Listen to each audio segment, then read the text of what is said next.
What's up, y'all? In today's video, we're going to be installing this 13-inch DeWalt planer that I got, and we're going to try to store it up under the countertop of the miter saw station that we built in the last video. So we're going to try to put it on full extension drawer slides and see how that works out. I think we may have to put some casters out on the front of it. Probably build some kind of legs or something for the casters to attach to, because this is almost a 100-pound thickness planer. So with that being said, let's get into the video.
So now we got the frame fastened to the drawer slides that the platform's going to go on for the planer, and I decided to come in here and put a extra board on the back side of the drawer slide so we can get a few more screws in it.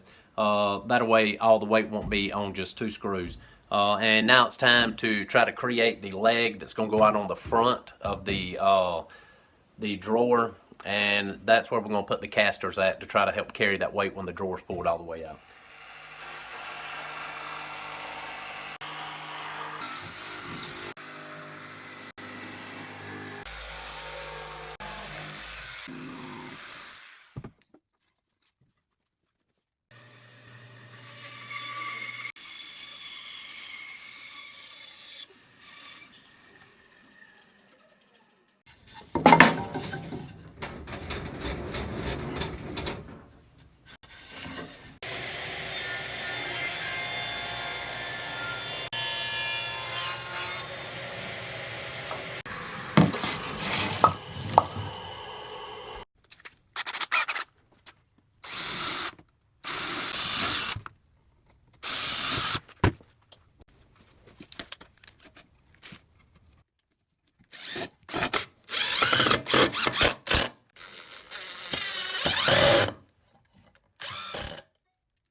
I hope y'all enjoyed the video today. If y'all have a small shop like I got and are limited to space, sometimes you have to get a little creative, and I think this is probably the best way to store a planer. It's not something you use all the time anyhow.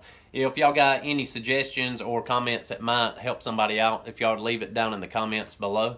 And if y'all enjoyed the video, don't forget to give it a thumbs up. And I'll also leave a link at the end of the video for y'all to subscribe to the channel if you want to. And as far as the sander and drill press being installed on this video, I think I'm going to have to catch it on the next one. This one turned out just a little bit longer than what I thought. Thank y'all for watching.